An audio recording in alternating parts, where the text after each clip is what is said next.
You wouldn't believe it, but I fail to hit record sometimes. I'm sure. It's easy to forget. All right. So Pastor Lito Solorio, right? That's right. You got it. Got it right. Awesome.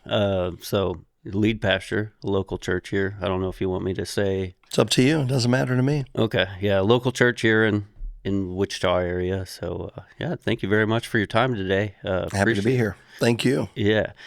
Okay. I always ask this one because you're going to be the first one that's not in a 30-mile radius of here. So, okay. Born and raised.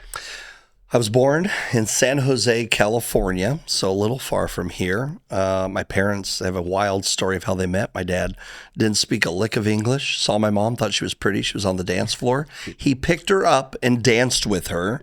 She screamed. My aunt hit my dad, put her down, put her down. They put her down. But over time, he learned English from my mom. Mm-hmm. Eventually, they dated. A few months later, they were married, and then I actually was born on their 1-year anniversary. So we have this ongoing joke where, who could call who first to wish him a happy birthday or happy anniversary.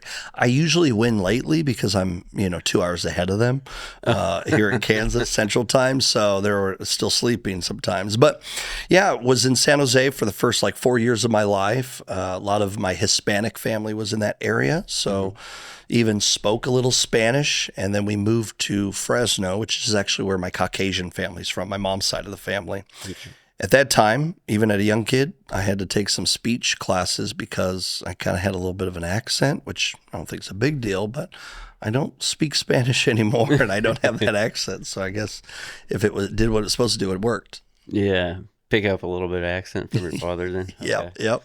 All right. So, and then from what I've heard from your sermons and everything, preaching, that you knew you wanted to get into this really early.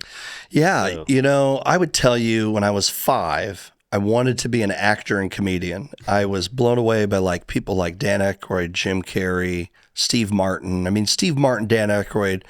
I remember sneaking out of bed on Saturday nights to try to watch Saturday Night Live when I was 7. I remember one time we were in a hotel out of town, and I pretended to fall asleep, and I'm watching Adam Sandler, and it would have been probably Chris Farley. It was an inappropriate sketch, and I remember pretending I was sleeping with my back like this, and my mom's watching it, and I'm watching it. She changed the channel. I was like, darn, because I just loved comedy. I loved humor. Just those things made me laugh whenever I'm going through a hard time. Even watching a funny movie, my all-time favorite movie, Three Amigos, that is comedy gold. And that's my trajectory. I would do church. We would attend church, and there'd be a play, and I'd volunteer. I want to be in the acting and, anything. If it was comedy or even serious, I loved it. Well, then my dad gets a job up in the mountains about 3 hours from Fresno, my hometown, and I was devastated because I was about to go to middle school. There was a couple girls I had crushes on that I was thinking about dating and all that kind of stuff. And my dad takes this job. Well, the good thing is that there are 500 campers that would come Monday through Saturday every week all summer long. So I felt like I had this new group of people I got to use jokes on and tell funny stories to. And a lot of times I was quickly trying to become their friends Monday, Tuesday night, because by Saturday they were leaving back to whatever city they lived in, hours away. And then about a year into it, during the winter, we'd have camps, but only on the weekends. It was very dead. I mean, it was quiet. It was beautiful. They filmed Back to the Future 3 not too far from where I lived. So the western town you see in that movie, that was about an hour from where I was living in the mountains and in the foothill area. But anyways, it was that next year I met this really cool youth pastor. He loves Star Wars. I love Star Wars. And he would teach lessons about the Bible, and they caught my attention. I remember going, wait, church can be fun? He just told jokes. He made it fun. And I thought, what if Jim Carrey was a preacher? What if Steve Martin was a pastor? Right. What would it look like? It's a crazy thought, right? Mm-hmm. And then as I was thinking that, I started feeling God saying, I don't want you to be an actor. I want you to be a pastor. Okay. And I was angry. I was like, no, I don't want to do that. I'm supposed to be funny for people and make millions instead of hundreds. So I finally, like a month, 1998, I feel, everybody's a little different when it comes to hearing the voice of God, but it would be in prayer time where I just felt God's presence. I remember being at church and the pastor would say, hey, we're going to pray at the end of a sermon. And I wouldn't, because every time I closed my eyes, I felt God saying, come serve me, come serve me. Mm-hmm. I want you to be a pastor. So finally, I was in 8th grade. The preacher preaches, and his name's Brian Mott. Still friends with him on Facebook, talk to him every once in a great while. And he preached a sermon. Can't tell you what he preached on, but at the end of the service, he said something about being called. If God's calling you, it's time to respond. Mm-hmm. So he started praying, and I'm weeping. I'm like, I got to go forward. So I go forward, and I tell Brian, I go, God's calling me into ministry. I don't know what, but I got to serve the Lord. Mm-hmm. And he prayed with me. And then he had the whole church, about 100 people. He stopped church and he said, hey guys, Lito wants to go into ministry and we're going to pray for him right now. Would all of you just surround him? A bunch of people surrounded me. Yeah. Some people sat in their chairs and they lifted their hand like they were touching me, and they just prayed for me. And that was a monumental moment in my faith journey, because I thought, this is what I'm supposed to do. This is what I'm supposed to live my life for. And I remember telling my parents, and my mom was really concerned. I was an active wrestler, and I thought about quitting wrestling so I could read the Bible more. We lived in the mountains. So if you were in a, wrestling practice, you'd get out of practice at like 5, and the bus would have to stop at every little tiny town all the way up to the mountain home, 30 minutes away. It took you like an hour and 15 minutes. Sometimes I wasn't getting home till 7 o'clock at night. Mm-hmm. So I had to do homework. So I thought, what happens if I read the Bible for 2 hours every day? So I read through the Bible like in 3 months, frontwards and backwards, in 9th grade. And I was excited about it and passionate about it. So it's really been this bizarre pursuit of God. And I think it's less, unique to meet a 40-year-old who's a pastor or whatever. But most of my life growing up, being 16 years old, wanting to be a preacher, there's not a lot of those. And then I was ordained at 20, which is also a pretty young age. And then my church sent me to Bible college, and all these little things happen kind of for, the development of what I would do for the rest of my life. And I look back and I just see God's hand in all of it. Like he's been in complete control. And there's times where I've been scared and fearful. How are we going to pay for this? How's this going to work out? And God has always taken care of it. So at a young age, I did know it. I didn't know how it was going to look. But even now I pause and I look back and I'm like, that's awesome. Yeah. You've been good, God. That's really cool. So that is. Okay, so in between there too, you have your parents supporting you through this whole journey too? Yeah, correct? They were. At first, my mom her words were, pastors don't make a lot of money. Can you survive like that? And, I think any parent cares about what their kids do. And, my first preaching gig, for instance, I think I got paid $50. Mm-hmm. We had a pastor. I was 16 years old. A mentor of mine, Don Hargis. He's easily one of the most influential spiritual men in my life. I still call him. He's retired from ministry. He's in his 70s.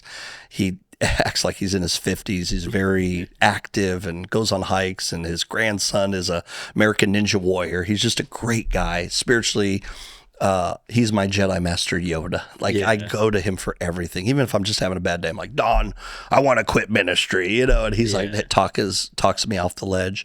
But my parents, they were really sweet about it. My dad told me a story years later I didn't know about. He grew up Catholic in Mexico and was a part of a Catholic school. And he says, I thought about being a priest one time. I go, really? That fascinated me. Maybe there was this calling in my dad's life, and because he said no, it fell on me kind of mindset. And maybe not, but just something I thought about. And I said, why didn't you follow through? And he goes, I liked women too much. Yeah. So I was like, all right. Okay. It's a good reason. That's why I'm a Protestant pastor, so I can have a wife. But, everybody's different. But they were really sweet. And gentle about it, but concerned. Mm-hmm. And, there were little tiny opportunities. Even my senior year of high school, I was hired by our church to be the intern pastor, and I got paid like $100 a week, which was pretty good for somebody that would come lead a Bible study lesson for high school kids. And I would hang out with the pastor at the time, Phil Ensley, and he would teach me lessons and ministry concepts, things that I still, even to this day, teach other young people that want to be preachers. Because a lot of times, I think the church thinks the preacher works one day a week. Oh, you just do one day a week. Oh. And there's a lot that goes into it. There's caring for people, there's loving, there's meeting people in the hospital, there's funerals and weddings and all those things. There's counseling. Just even today, I get a phone call from another friend in ministry out of town, and they've got a friend that has a kid going through suicidal stuff, and he's wrestling with things, and they're here in Wichita, and they're not really like open to God right now, but they need somebody to love them. So when I got that, I'm like, yeah, give me their number, give them my number. What can I do to love and care and be there for them? And I can't do everything for everybody, but I'm really good relationally to connect people to the right people. So that's my hope. And even preparing a sermon. I mean, sometimes it can be a 10-hour hours that you put a sermon together. It could be 20 hours. We had our intern this summer work with me, Caden Neal, and he helped me. Originally, I was going to preach 80% of the sermon, have him do 20%. While we were putting together, I said, Caden, you really should preach the majority of this. Like, I think the church would be blessed by you sharing your words. And he's 19, and he's like, really? You think I'm ready? And we spent like 3 weeks working on this, and he goes, man, we did a lot. And I think we calculated 24 hours of extensive work time just to put together the sermon. And he knocked it out of the park. I mean, it was, the church was blown away. I sat there, I was like, that boy can preach, And those kinds of things humble me because I think about the people that invested in me, cared for me, counseled me, encouraged me. And my parents, I think it was a few years ago, I was guest preaching at my home church. I worked there for 14 years. They sent me to Bible college. They paid for my education. And my mom walked to our pastor, Dave Rutherford, at that church, and she says, thank you for pouring into my son and being there for him. And Dave, I had lunch with him last month, and he has been a deep encourager. I mean, I feel like every church I've been a part of since 13, the leadership has just poured into me. And there's not a lot of guys going, hey, I want to be a preacher. But when you do, you're going to have people go, well, I better put some investment into this kid. And I look back at it and I'm still blown away. It's just, it takes a village. And I could list even people that weren't preachers. Rod Risto, one of my very first bosses, just would have hard conversations with me about relationships, about dating, making sure I was pure and didn't, do anything foolish before I was married. And he has some roots here in Wichita, but he's been a huge blessing to me, and he's a deacon at a church and volunteers. His wife was a Sunday school teacher, still is, and they just were people in the church that loved me, and I don't know, it's probably during COVID 2020. I think that was the Sunday where Christmas landed on a Sunday morning, and we did a Christmas service. And I look out, and Rod Risto and his wife Rhonda were sitting there with their kids, like on the third row here in Countryside at Wichita. And I'm like, you guys shouldn't be here. But like emotionally, it takes me back to being a middle schooler with them, loving me, saying, if you want to be a preacher, here's what you're going to do. Yeah. And that wisdom just came. It doesn't have to be learning from other preachers. And I'll be honest, even stand-up comedians have taught me a lot about communication, because I grew up, and I'm not going to name names, but there's a few preachers that I would fall asleep in their sermons. I mean, I was like, come on, this is boring, make this come alive. And even today, I don't believe a sermon should be boring. It doesn't mean it has to have jokes. It doesn't mean it has to, talk about all the pop culture things. But I think engaging people in a way that causes them to go, this is interesting, I want to hear more.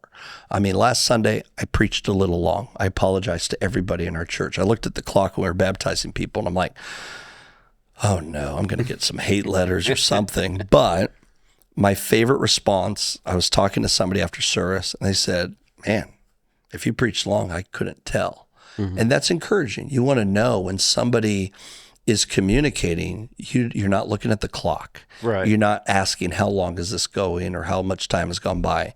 You want to stay invested. And I think that's probably my challenge to all young preachers out there is you can tell us God's word, But God's word is exciting. And I'm not saying that you have to make it exciting. It's exciting by itself. The problem we have is that there's this, huge gap of context to understand when maybe even Jesus was making, a funny statement. He talks about how there's a plank in your eye. You're looking at somebody's sawdust in their eye while you have a plank in your eye. It's kind of a funny statement, but people read it and you could read right past it without really understanding the context of what they're saying or teaching. And there's a few jokes in the Bible, far and few between, but they exist. But the engagement process means it doesn't have to just be funny, but it has to be something that brings people in where they want to hear more, whether it is the historical significance of the text or whatever. So those are just a couple of my thoughts when it comes to the whole gamut of that. Yeah, I think that is good. Like, and when you do preach and you get up in front of there, you have the highs, the lows, the funny stuff, Yeah. and everything in between. And I think that's what it does. The way you're very good at communicating with that, and also bringing how serious it is. Sure. Oh, yeah. Because I think that's overlooked a lot nowadays. That, okay, you can just be a good person, Sure. things. I've heard you say that before up there. Yeah. I mean, I think our world, everybody for the most part thinks, well, I'm not as bad as Hitler. I'm not as bad as that guy over there. But we have to remember, God doesn't judge us based off a curve, in a test. He bases each of us individually, and we've all fallen short of God's goodness.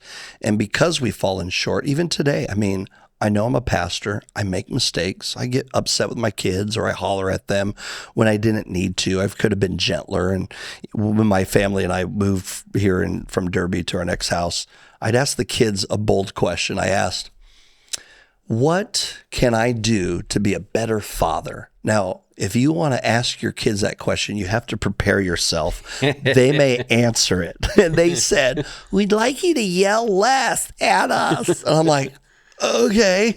And I was processing, why do I yell? Well, my dad's a bit of a yeller, but he was a good dad. And I'm processing. I said, well, I yell because it's usually like the 5th, 6th, 7th time I've asked them to do something. And I finally just am done. And then I holler and then they'll do it. So I said, let's make a promise with each other. I'll yell less.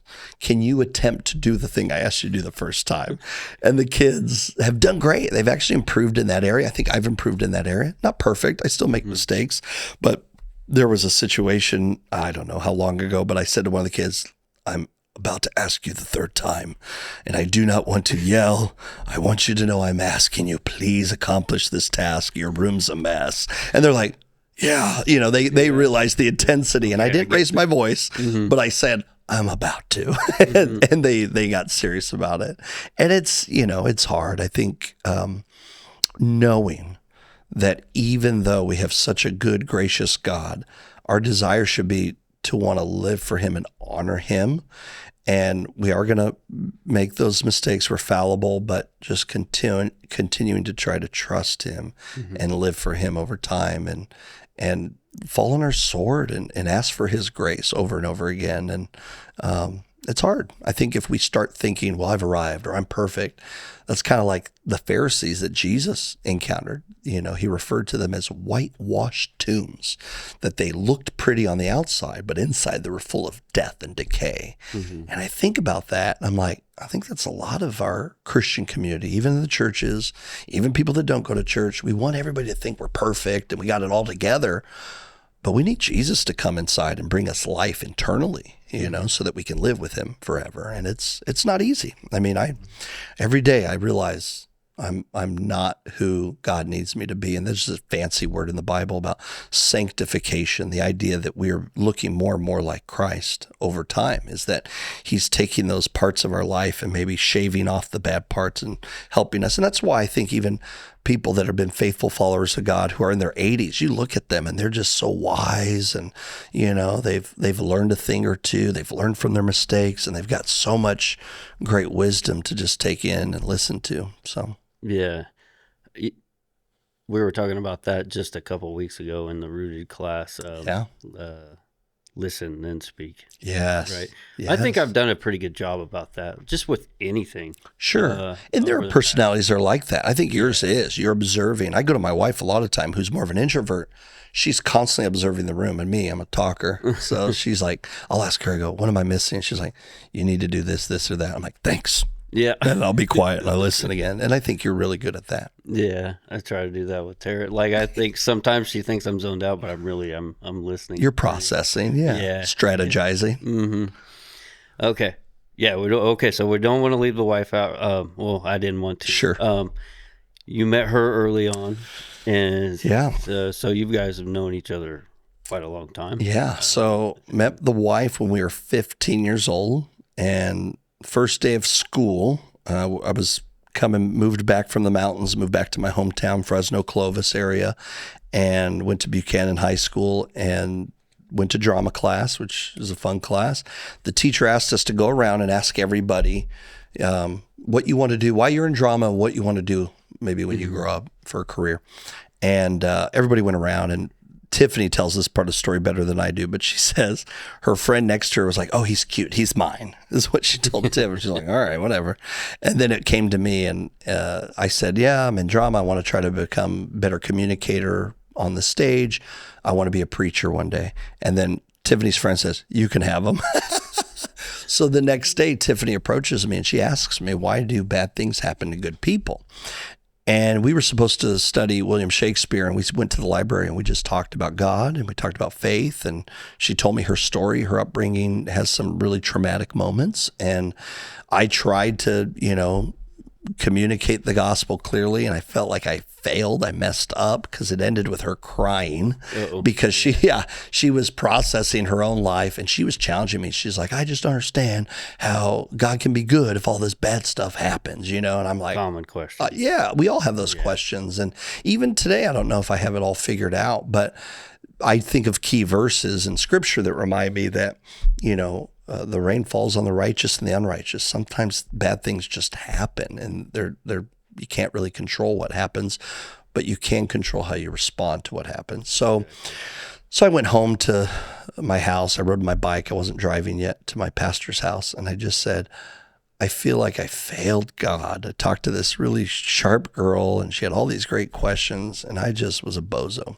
So we prayed for her. My pastor that would one day marry us said, let's just pray for her. So we started praying, and this is Don Hargis. And then over the course of the next few months, I met my buddy Dion. He's my best friend, and Tiffany and I spent more time together, and her friend Jackie, and we would do drama class stuff together, skits that we had to memorize, scripts with, and all that stuff. And one day she started, I think I went into the class, I go, I just got an internet in my house. If anybody wants my email address, and my wife is an introvert.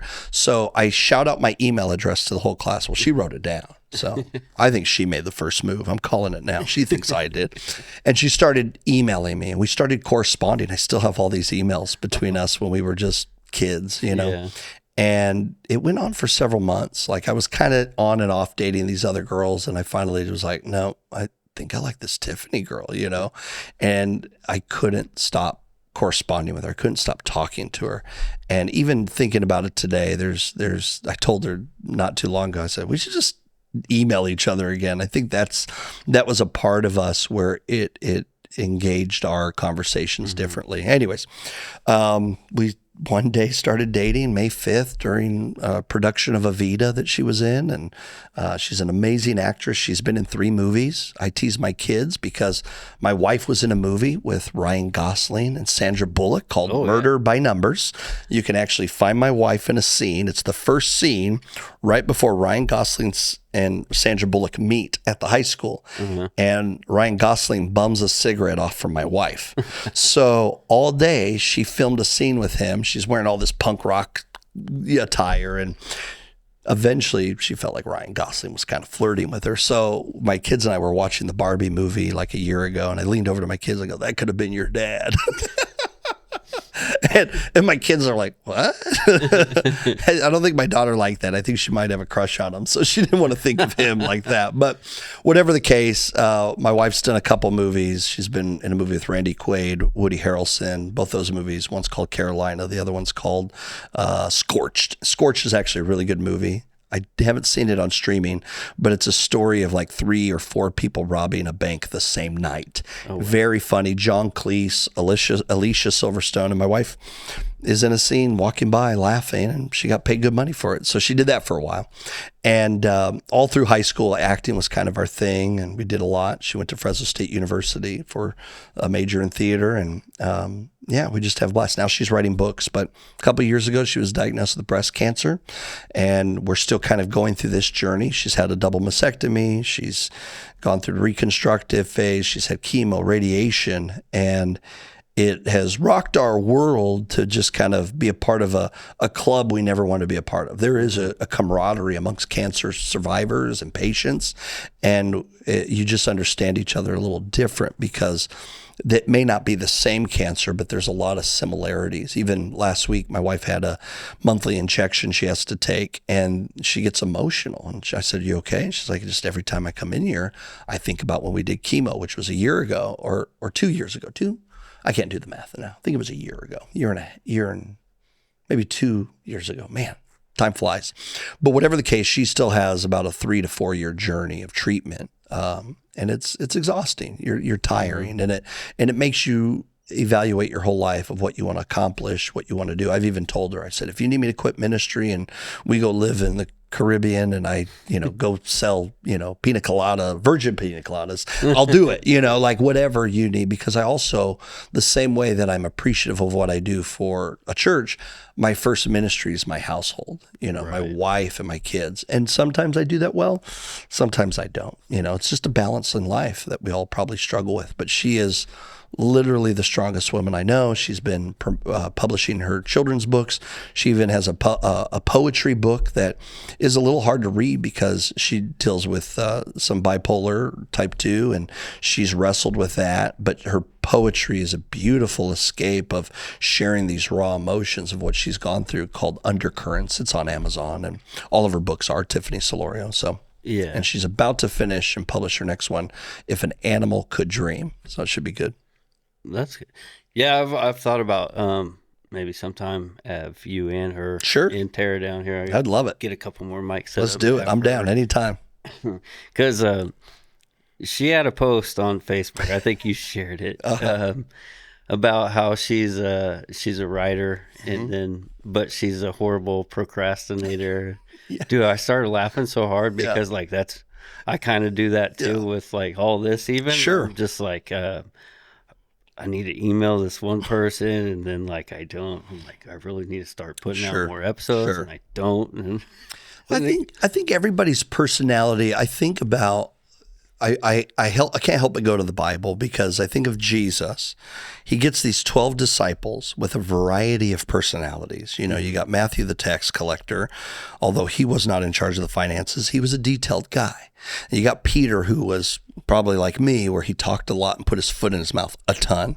And each one of the personalities represented, or we could even identify with, because there were procrastinators amongst those disciples, and God yet can still use us in all of our beautiful differences. My wife and I talk about it a lot, Myers-Briggs, a lot of personality studies, because it helps me to know what motivates other people. Like, I can have a conversation with a guy and say, you need to work on your marriage. You need to work on your marriage. He's like, yeah, I need to work on my marriage. And he doesn't work on his marriage. Right. But if I know how to motivate him, I think Christ knew that with even his disciples. It helps people to be a man of action. It helps people to be a woman of action, to go, okay, I finally have to bite the bullet and do this difficult thing. My wife is a procrastinator, but man, even lately, she's just been like, I'm going to do this. Like, she's been needing to work on her book, and she's just like, I'm going to go work on it. And I can't be distracted, because when you got 4 kids and a husband that love you and want your attention, it's hard for an introvert. They need to retreat and have a safe space where they can write and read and put all those things together. Mm-hmm. So it's a balance. Yeah. Okay. We'll go back to, you brought up about the cancer diagnosis with her. I don't know where people think that, there's, and not everybody, but there's a lot that expect, they have high expectations of their pastors. Sure.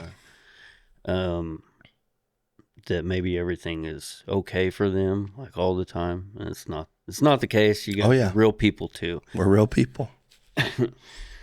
And probably one of the biggest differences, like I consider your job a 24-hour job, literally.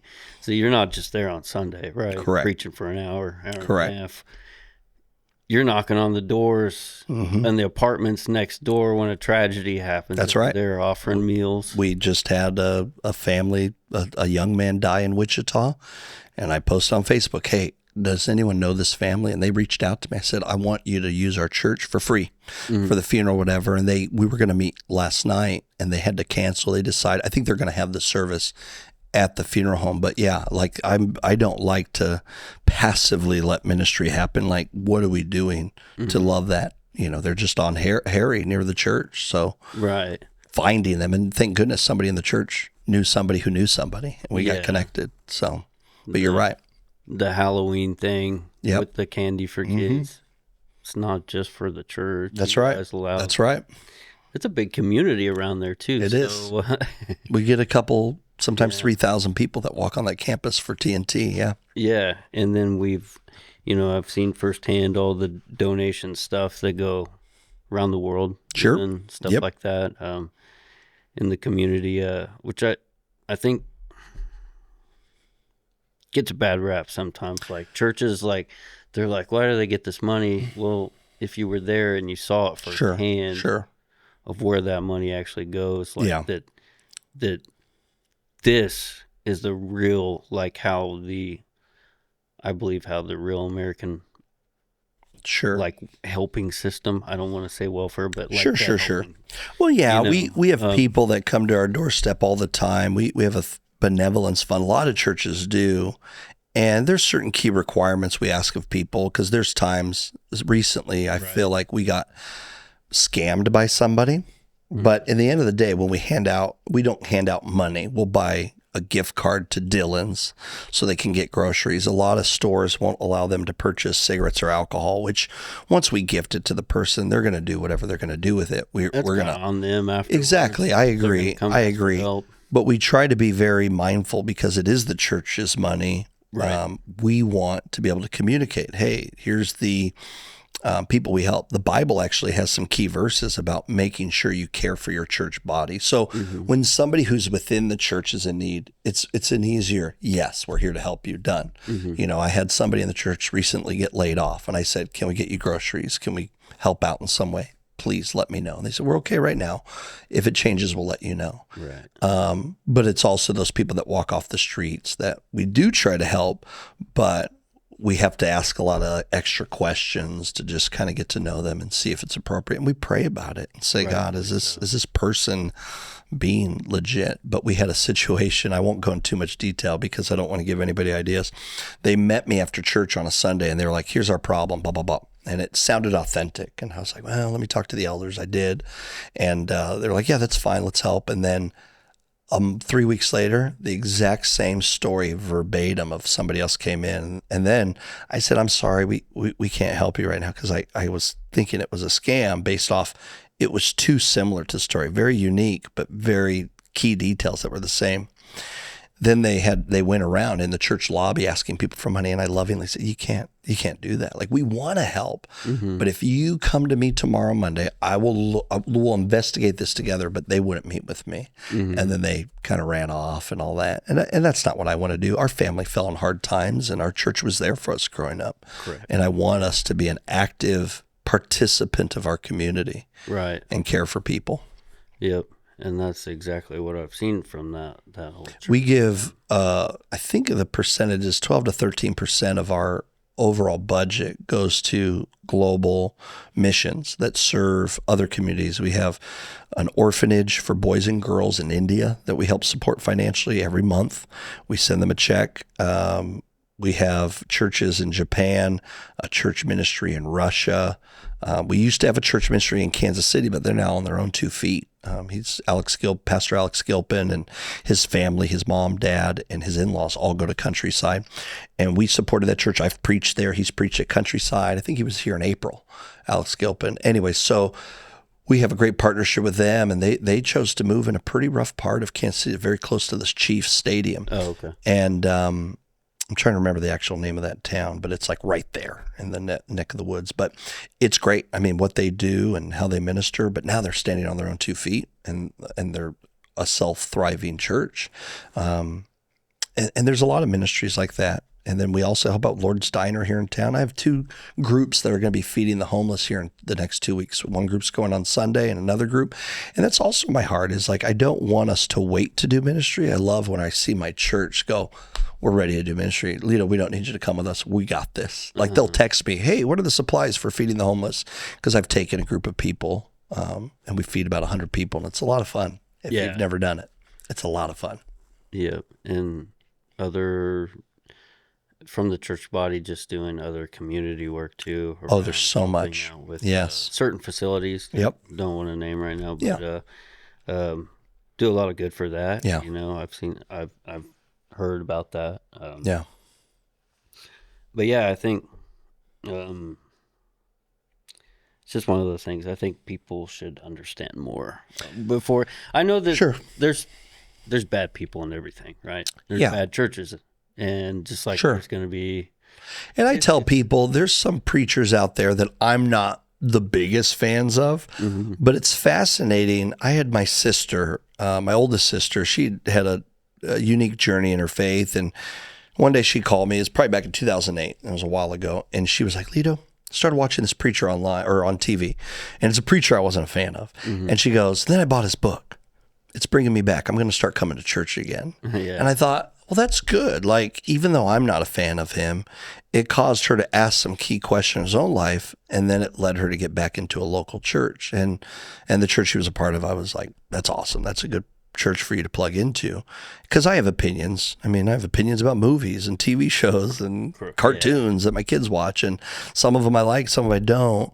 And I'm sure there's people that don't like me as a preacher, and that doesn't offend me. Like different strokes for different folks. You have some people that are Pepsi or Coke people, and I'm turning into a Dutch Brothers kind of guy. So,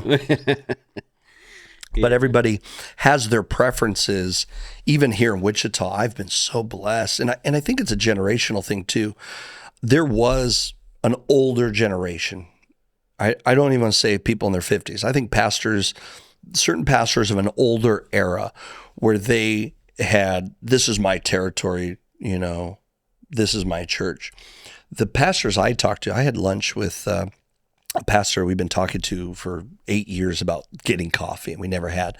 We went to Village Inn yesterday for the first time. Stephen Luna, he pastors not far from Countryside, and we're friends on Facebook, and everything I see, I just love the guy. I think highly of him. I respect him, and we have some even retired preachers in our church, and they're awesome. It's great to have retired preachers because they just give you so much wisdom. But Andy at South Rock or Todd Carter up in Pathway and up at Riverlawn, we have Jeff Isaacs. He used to be a youth pastor at Countryside. All of these amazing pastors in our community, we have mutual respect for each other. There's not this vibe of my territory and you stay in your territory. Sometimes I've got a church member that says, I want to go to South Rock. I go, great, go to South Rock. Be a blessing to them. I want people to plug into our church, but if it's not their vibe or not their experience, that's fine. Find a church you can sink your teeth into and make it a better church. So I'll call a pastor and go, hey, so-and-so is going to be coming to your church. Here's where they're awesome. This is some of their strengths, man. Get a hold of them, plug them into this area.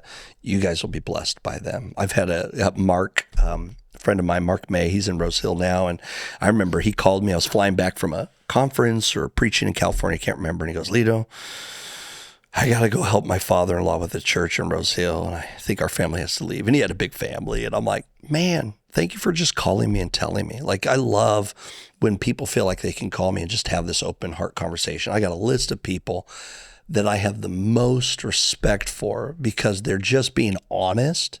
Hey, we've been praying. We're not mad about anything. Sometimes they're mad about stuff, and they'll tell me, and I'm okay with that. I would rather hear criticism.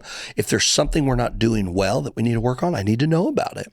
And then I sometimes have people that just like, I don't want to tell you, and I'm quietly leaving the church, and I'm defriending you on Facebook, and I see those things. I'm like, I don't know what I did, And I can assume or I can have suspicion or assumptions there, and I don't want to go down that route. because I'm human too. I care about people, and I want to know most of the time if they're a follower of Jesus and I know they're going to a healthy church, peace be with you. I'm not mad. I'm not upset, but it's tough. It's insecure. We had one guy leave and he's back at Countryside. I think he'll be okay with me sharing this story. I won't say his name in case he doesn't like this story. He's a guy that would watch this podcast after it goes out, but he left our church, and I get it. My preaching style, coming back from comedy being a huge influencer to me, or trying to engage people in a different way. I don't like to sound like other preachers. I want to be unique and stand out. But he left our church because he had told one of my elders, Lito preaches too many topical sermons. And I kind of wrestled with that. I sat on it. And at the time I was studying the book of Matthew, and I went to my elders and I go, I noticed something. Jesus' sermons are all topical. There's some individuals that want to go verse by verse study, which I do like, where you really expound the text and you break down every nuance in a text and every word, which I'm fine with. There's nothing wrong with it. I do enjoy that, and I enjoy hearing those sermons. But sometimes I think we get into the weeds and we're not seeing the big picture of the text. So I try to be careful not to get too in the depths. To me, those are the best environments for like a rooted group or a Bible study. That's when you can really dig in deep and sink your teeth. But in a 35, 45-minute sermon of one person talking, it's hard to make that happen. So I told this to the elder. Remember, Jesus always preached topical sermons, Yeah. He talks like that. I just want to be like Jesus. And my elders are supportive. And even right now, we're doing a verse-by-verse study through the Gospel of Mark. But a couple months go by, I wrote the guy, and he never responded, which was fine. And he came back to me, and he said, Lito, I think we're going to come back to Countryside. And I wasn't preaching that Sunday. Pastor Andrew was. And Andrew's a really excellent thinker and studier of the word and preacher. And I thought, well, maybe they're just here to hear Andrew preach, is what went through my brain. And he says, we're coming back. And I feel bad that we left to begin with. But here's why we're coming back. Every church we visited of preachers that we really, really like, older guys, we realized there's not a single young person in the church. They said, we're retirement age, and we were the youngest people in the room. And that kind of caught me off guard. I said, wow, I didn't know that. I don't visit a lot of churches since I'm preaching at a church. And he said, I want to be a part of a church that will be here tomorrow that reaches the next generation. And I said, I want you here too. And now he's back in. I feel like he's even more engaged than he's ever been, him and his wife. They're the sweetest. I love them. I adore them. And I think that about churches in general is that if we stop caring about Nash and we don't care about the next kids and their kids, I want to build a church that my grandkids want to attend, right? Not just me. Now, I do like our church. There's a lot of areas I want it to grow in. I'm not satisfied with our church. There's literally things that I'm talking to with the elders, like we need to do this, this, and this. And all of them are centered around the next generation. Mm-hmm. And that matters. Yeah. Well, that church has been going for a while too. So 70 years. Yeah. Because when Pastor Seth was here, he told me that he went there when he was. Yep. He grew there. Yeah. Grew up there. So yeah, that's definitely good to keep handing it down. Yeah. Through generations. Okay. So I want to go back to one other thing, because you, born and raised in California, you went to Ozark Christian College. So Arkansas, right? Missouri. Southern Missouri. Southwest. Yeah. Yeah. I don't know why I thought that. Anyway, so you had a little bit of experience with the Midwest or mid-central. Sure. Center part of the country. Yep. Right. Was that a culture shock for you to come out? I've heard stories. It's easier to go from California to the Midwest than it is Midwest to California. And I think every personality is different. I think because I was already a pretty conservative individual in California, Fresno, out of California, I mean, it is a farming community. That's where sun-made raisins come from. Right. There's a lot of farmland. I used to have to walk through a strawberry field to go to the gas station with my brother to get a soda pop and all that. But it wasn't a culture shock. There were certain things I was caught off guard with. There's a bit of a passive aggressiveness out here that in California, people are more direct. If they don't like you, they'll go, I don't like you. I don't want to spend time with you. And we're like, okay, good. I don't want to spend time with you. Great. We're all good. And then usually you end up liking the person that tells you they don't like you. But here in the Midwest, I have found that people will quietly, not necessarily say bad things, but they just think one thing and say another. Mm-hmm. And I'm just direct. And I think that's bode well for me in my ministry. I mean, my staff know this. Like, if I see a problem, I'm going to talk about it. And I try to start it with like, listen, I love you. I care about you. I'm not angry, but we got something to work on. You know, this has to improve. What can we do to get there? And I'll be direct about those things.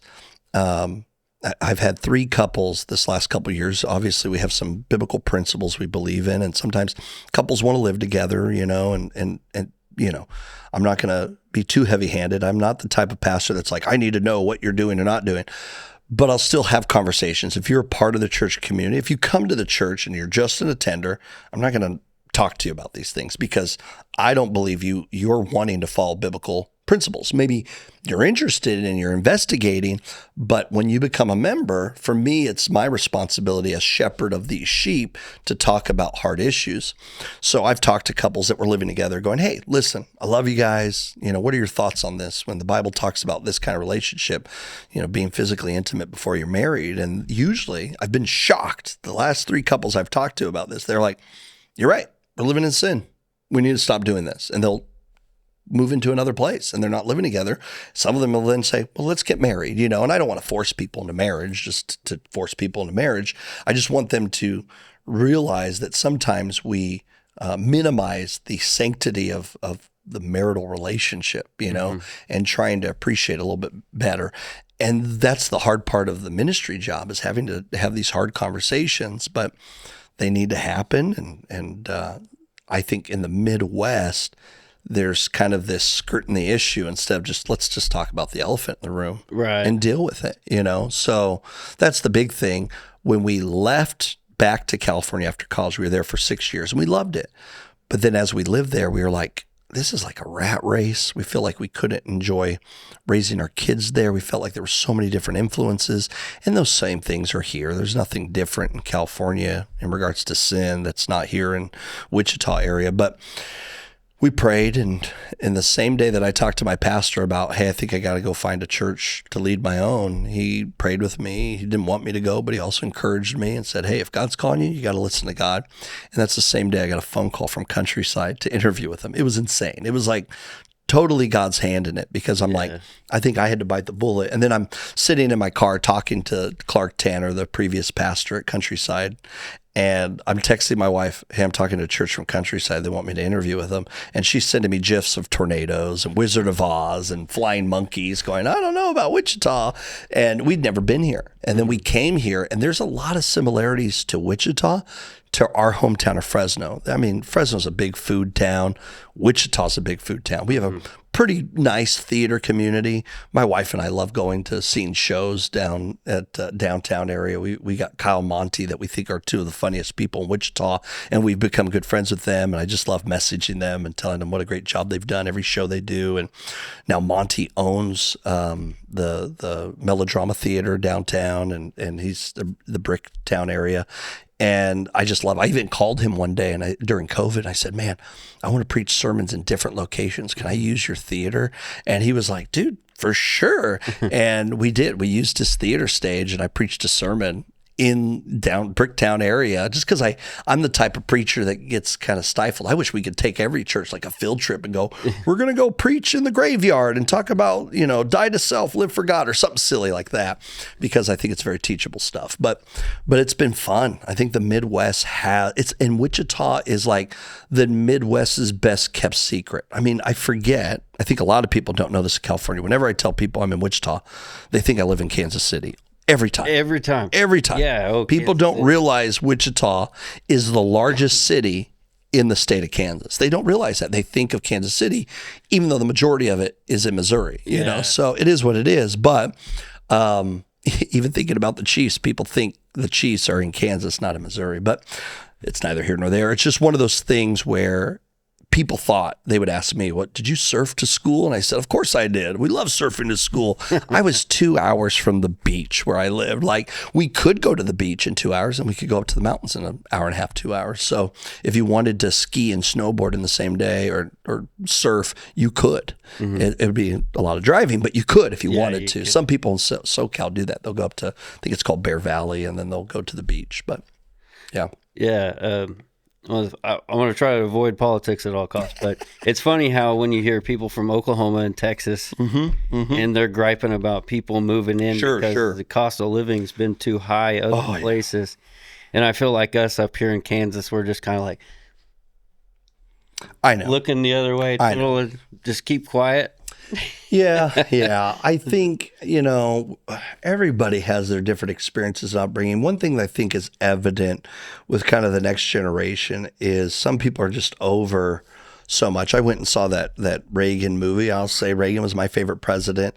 But, you just look at America, and it's a little time capsule of a film biography, and it was just a different America then. The 80s were different than the 90s. The 90s were different than the 80s. The 90s were different than the 2000s. I mean, and then post 9/11, it felt like we were a different country. And even post COVID, it feels like we're a different country. And you have these like unique timestamps in our history. I need people to stop texting me. That's what I need. You have these different timestamps in history that kind of make people, I think young people are kind of over the politics, and I'm okay with that, but we also need to be informed, and we need to know what are the things that matter. And once again, I'm the type of preacher, I'm not going to tell people who to vote for. It's not my style, but I want people to know scripture and allow them to vote with their convictions, because I do think the Bible has a lot to say about a lot of issues.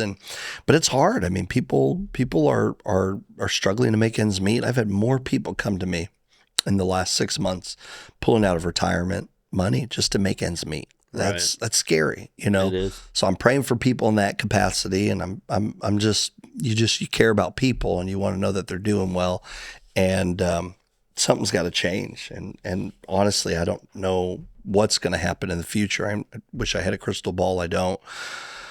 But I also tell people the Bible really teaches that things are going to get worse before they get better, and they're not going to get better until Jesus returns. And when Jesus returns, then we can finally go, thank you, let's get out of here.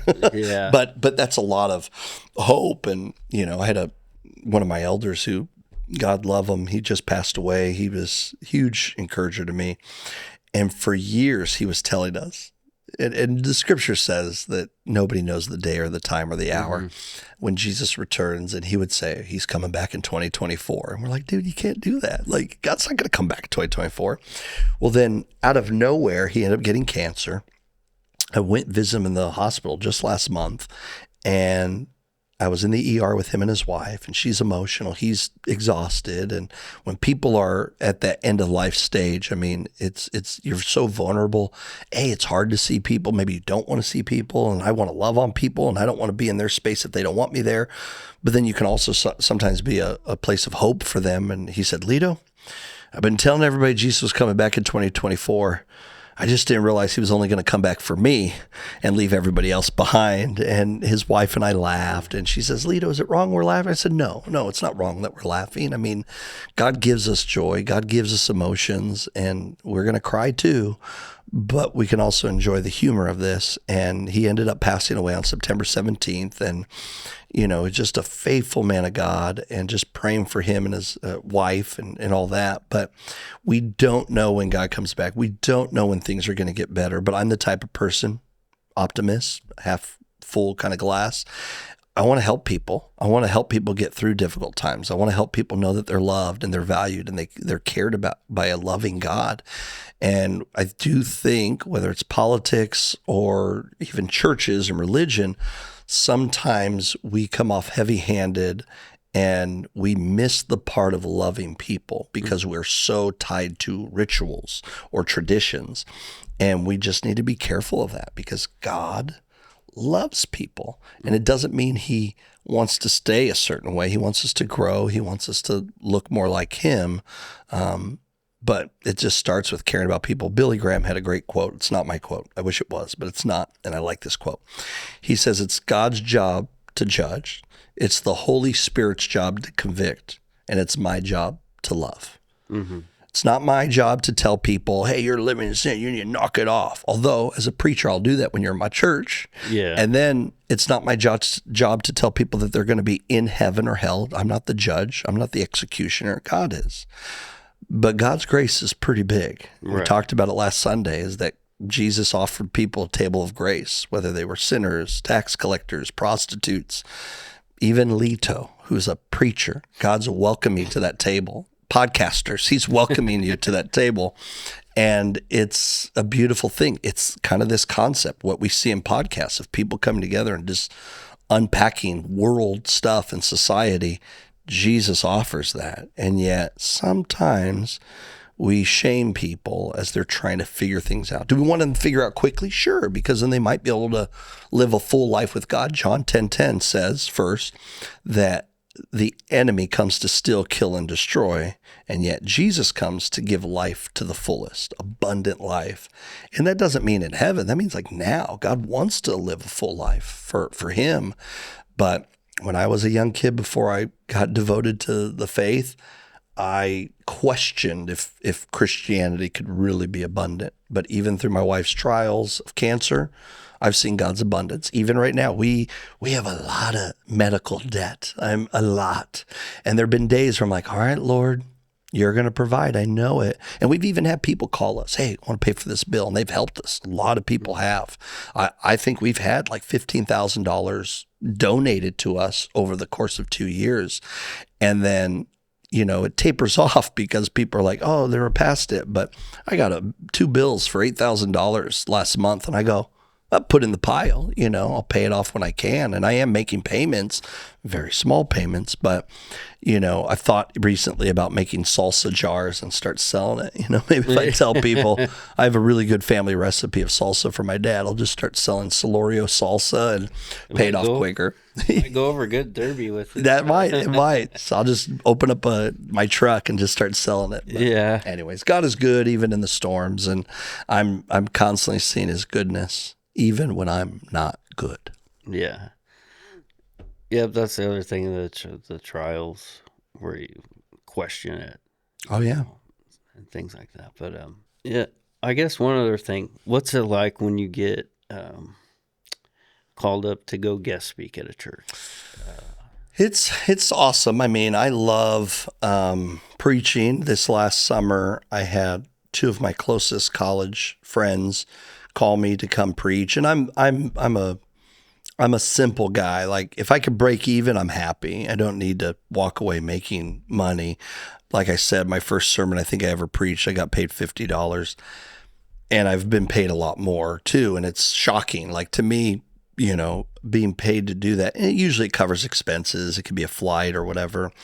But it's one of those things where I love meeting a congregation I've never met before when I can engage them with the text, because I try to use humor, and I want to be different than other preachers. I don't want to be anyone else. All I can do is be me. And we learned that in Bible college, is to preach through your personality. So there was a little joke a couple of weeks ago, because Pastor Seth had a few more jokes in his sermon than normal. And somebody came up to me and was like, Lito, he started preaching a little bit more like you. And I teased Seth. I go, hey, stay in your lane, okay? That's my territory. But it was all play. It didn't bother me. He even asked, because he teased myself and Pastor Andrew. And he said, were you okay with that? I was like, dude, you can make fun of me. That's fine. I'm fair game. I think it's funny. And people, I think, in the church like it. But when I go somewhere, like I preached up in Nebraska this last, and in college, we would fill in preaching in churches, little tiny churches all across the Midwest. I've preached in Humansville, Missouri, which is just a random town. And, I've preached up in Keokuk, Iowa, which is random. I'm still waiting to get to preach in a few other states. I would love to preach in every continent before I die. That'd be nice.